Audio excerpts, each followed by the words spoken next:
Julius Malema, welcome to Hard Talk. Thank you very much. It's a pleasure to talk to you, Mr. Malema. We are speaking as South Africa is in the middle of an energy crisis. It seems set to get worse. What do you think it is doing to this country? Well, its aim is to collapse this country and undermine the democratic project because those in power have relegated their responsibilities to who we don't know. They've not maintained the power stations. They've not built the new ones that are functional. And as a result, we are where we are. The interim CEO of Eskom, the state-owned energy company, said yesterday that over the coming months of winter, they might get to a stage 8 situation, which means there could be power cuts for pretty much 12 or more hours per day. But you have gone further. You have said that you think the grid will collapse. In fact, you said South Africa is going to be plunged into darkness within 2 weeks. Why are you exaggerating? I'm not exaggerating. I said this before they told you there was a stage 8 coming. The stage 8 is to prepare you that the worst are coming. And I'm telling you the truth as is. What is it that can avoid the collapse of the grid, which they've done in between? Which station have they built that is functional to its expectation?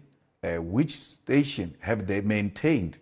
Have they said, this one, we're closing it down, we're going to engage in major maintenance of this station? Nothing major has been done. But your statements could spread panic. Is that what you want? No, I'm not spreading panic. I'm telling the truth. Stage 8, they're just being polite. We're going to go, and you are talking hours, we're going to go days without electricity. It's a reality that we need to deal with, even after announcing stage 8. The manner they did. Which ANC politician have you seen panicking? Which president have you seen calling the nation into confidence about what is really happening? We hear from officials as if we don't have elected leadership of this country. On March 20th, you declared a national shutdown. You tried to shut down the entire economy in the midst of this power crisis. Is that responsible? That is the most responsible thing to do. Do you want me to fold my hands? Do you want me to not do anything? What will history say about me? I'm going to be asked a question, not by you, by the future generation, as to what have you done when South Africa was in a crisis.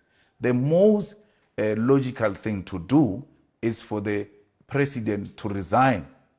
Was it in Britain where we saw prime ministers in a short space of time resigning one after another because they realized they were not about to carry the national agenda? The president is not carrying the national agenda.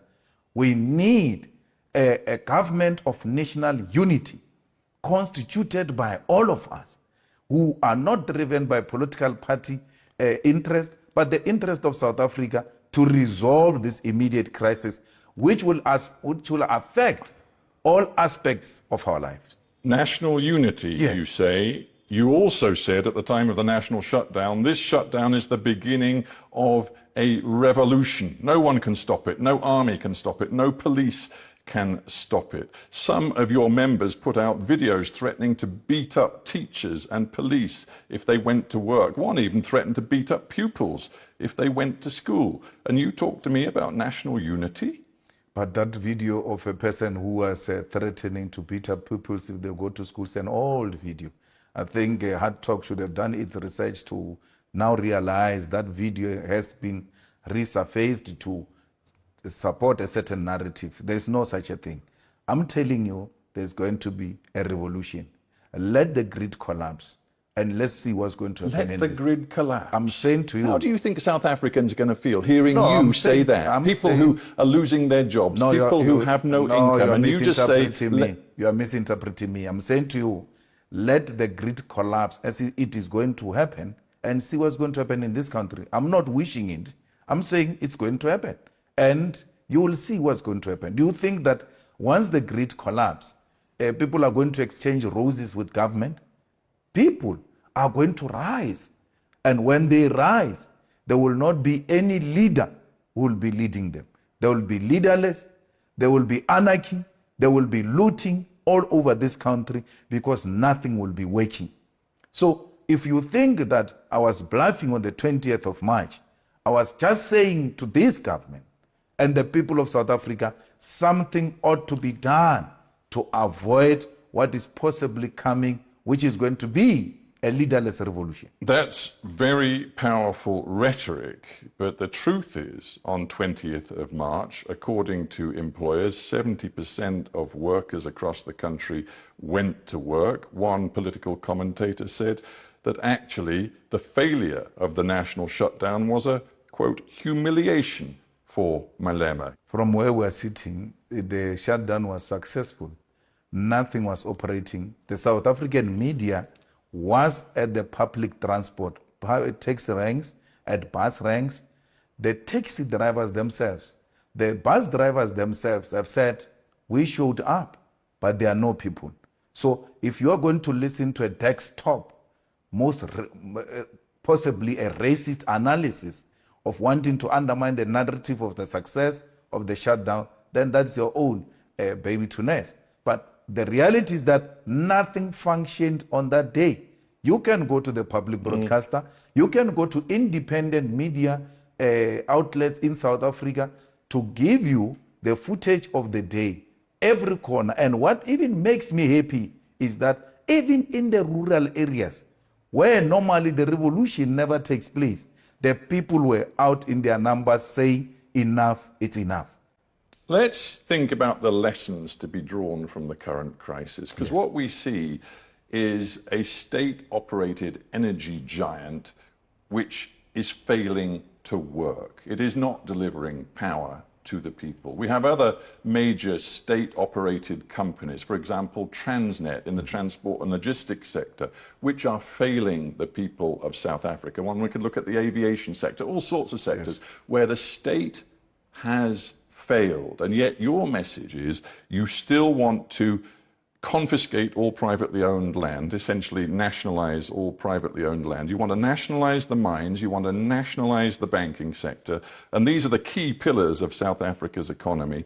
You want them all in state hands, and you, Julius Malema, are saying to the South African people, elect me, and I and my associates in the economic freedom fighters will run this economy. Absolutely. You know, 95% of South Africa is electrified. Do you know that South Africa gets water today? Do you know that South Africans, they're watching a public broadcaster? All these examples I've given you are state-owned. But do you know that we have seen this experiment played out in other countries? I'm thinking of Zimbabwe, I'm thinking of Venezuela, and the model does not look good to many South African people who see it. No, it looks good. We're using it now. We were better off now owning this. It's not like I'm saying, let's go and take Eskom out of the hands of the private sector. We are owning it already.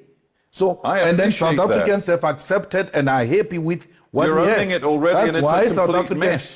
That's why South Africans are saying, let's get proper people to go and run these institutions. Are you the proper person? I'm a proper guy.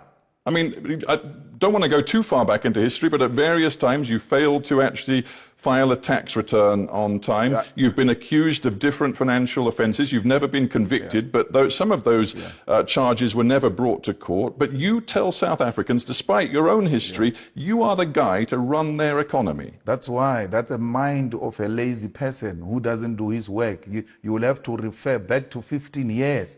I've grown up over a period of time, build a solid political party. The only thing you can keep on referring to is what you interviewed me about it 12 years ago.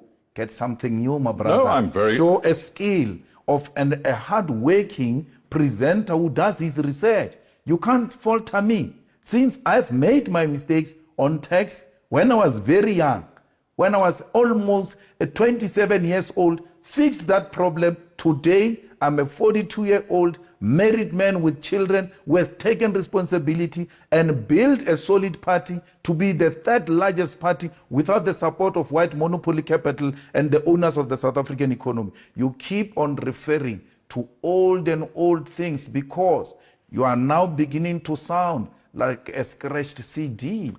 You have every right to tell me you have changed. Tell me of me now. I've been in Parliament for 10 years. Let's take one particular aspect of your policy positions. Yes. Do you think aligning yourself with Vladimir Putin is going to be good for South Africa? But that's what it is now. South Africa is in alliance with Russia, with India, with Brazil, with China. So why are you asking me as if it's some policy that is going to be implemented after I took over? South Africa is in alliance with Russia now. South Africa right now calls itself non-aligned. In the context of the war, but these are two different things. South Africa is an ally of Russia. Now, the second question is, where does South Africa stand on the war? It says I'm a non-aligned in relation to war, but Russia remains South Africa's friend. So we cannot create confusion around there. Don't create an impression that it is Malema who's going to come and create an alliance with Russia. But there are some very specific... Actually, I will go beyond that. I will go beyond the friendship with Russia, and in the war, I will align with Russia, and I will even supply the weapons to Russia. Because Russia is in a war with imperialism, and any agenda that seeks to push back imperialist agendas is well within the policies of the EFF. You say, quite clearly, I would arm Vladimir Putin. Yes. You know that the International Criminal Court wants Vladimir Putin to face war crimes charges. It must start with Tony Blair.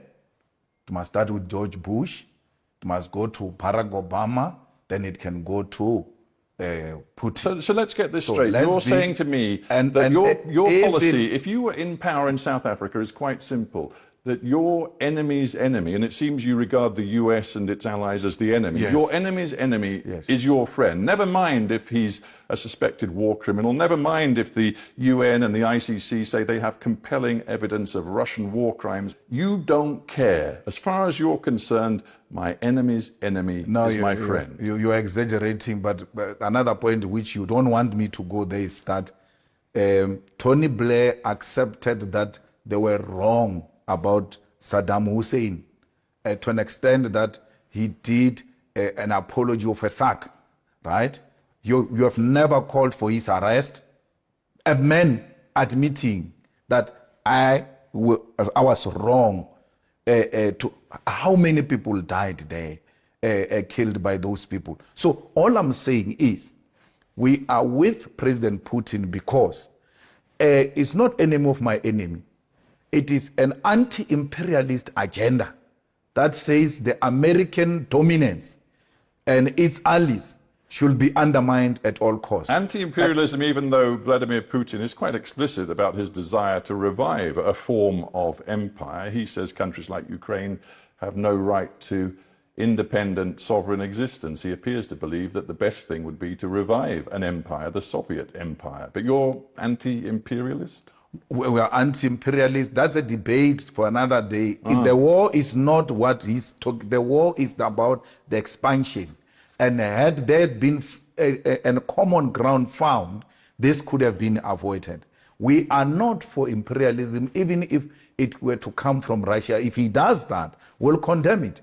But we know for a fact that progressive forces such as China have also aligned themselves with Putin to try and create an alternative from the imperialist domination of the world. And that's what the EFF is about. You admire China, you admire, it seems, Putin. What you seem to have as a vision for South Africa's future is much more along those lines, authoritarianism than democracy. No, socialism is not authoritarianism. So how can you describe China as progressive? No, it's very progressive. China subscribed to Leninism and Marxism, where the working class controlled the commanding heights of the economy. And that's what we subscribe for. We are of the means of production being owned and controlled by the states. We want South Africa through the vision and the image of China, where you grow the economy, where you reduce unemployment, where you reduce poverty, and you can't take that away from China. And the state plays the central role with regard to that. That kind of message and the messaging on Russia has seen the rand plunge against the US dollar. Hang on, we see many corporations in South Africa looking at establishing headquarters elsewhere. We see foreign direct investment flatlining in this country. Do you believe that the rhetoric you are using is good for the South African economy? I've been doing this from when you interviewed me 15 years ago when I was young. And therefore you can't say the rand to dollar crisis today is created by this message that I've been spreading for so many years, from my early ages. And then this No, but what I'm suggesting is that the new tensions between Washington and the government in South Africa have definitely affected the financial markets. No, it was the crisis as we see it today, as we have this conversation, me and you.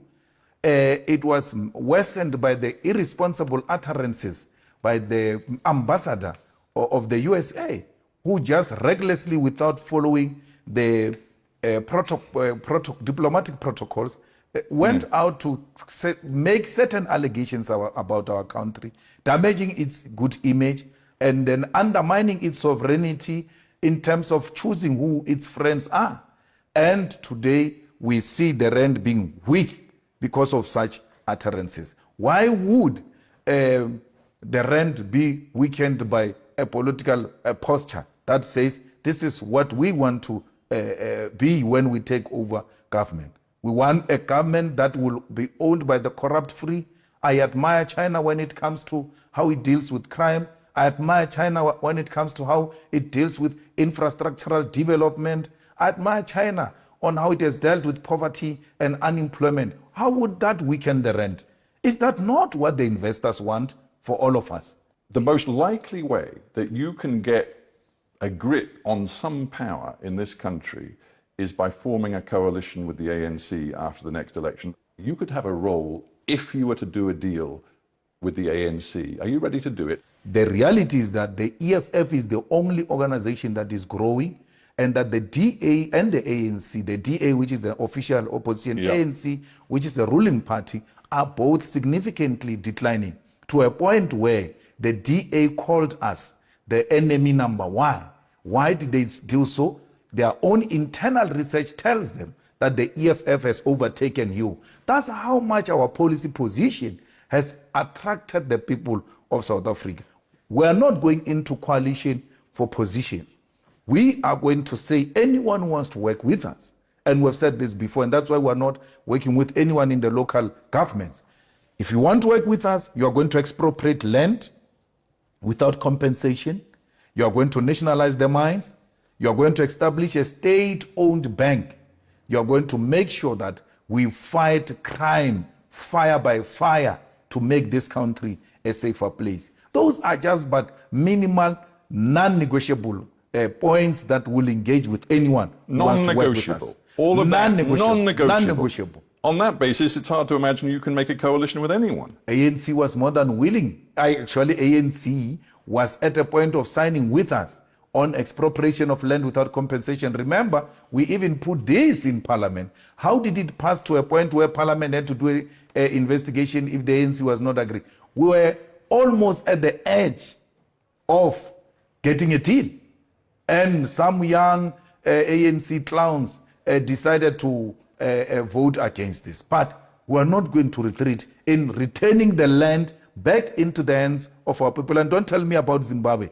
This is going to be done through a democratic means, like we did, in consultation with all South Africans, black and white, on how best do we get the rest of our people owning the land and other strategic sectors of the economy. You know there are some South Africans, and let us be blunt, many white South Africans, who fear Julius Malema. Some of them have said to me, if Malema gets to power or close to power, I will leave this country. Do you welcome their fear, or do you want to find ways to overcome their fear? I don't welcome their fear. Stephen, they said that about Mandela, the most celebrated Mandela. You're talking about me. They said if Mandela, a prisoner, becomes the president who will live in this country, and they left. I was in the Val River the other day, looking at some of the houses that whites abandoned in 1994 when Mandela became a president. They are not scared of Julius Malema. They are scared of an independent black man who's not controlled by any white person, who's not controlled by London. Last year, you said this. It was after you'd questioned whether a particular white person, why they hadn't been located and, quote, taken to an isolated space where our supporters could attend to the guy properly. And you went on to say, you must never be scared to kill. A revolution demands that at some point there must be killing, because killing is part of the revolutionary act. Absolutely. This was last year. Absolutely. Absolutely. You can't say you're a revolutionary and then be scared to kill. But once you go killing people around, you are a terrorist. When you've got the support of the majority of your people to engage in war, and the majority of the people are with you, that is the revolution. It's not terrorism. And therefore, I'm not a terrorist. That's why I'm saying, at least for now, the conditions have not dictated that there should be anyone who should go to the bush and engage in war to kill. But if those conditions necessitate, will without hesitation do that. The same way the generations before us, when conditions necessitated, they were not scared to take up guns and shoot to kill. So I'm not saying anyone must be killed. All I'm saying is, let everybody come to the party. Let's build this one country and give away our privilege, but for the privilege of all. Your vision of South Africa's future, will it come through the ballot box, or will it come through what you call a revolution? It will come through the ballot box. A ballot box that produces a revolutionary party will unleash the revolution. And the revolution, when it is unleashed through democratically elected government, is the changing of the system, where you radically defeat capitalism and introduce a socialist state. We still believe in the EFF, fundamentally so, that the power to the people must be ushered in through the ballot. And nothing else must be looked at except the ballot. However, when the need arises to defend ourselves through whatever means necessary, we'll do so without hesitation. Julius Malema, sadly, we're out of time, but I thank you very much for joining me on Hard Talk. Thank you.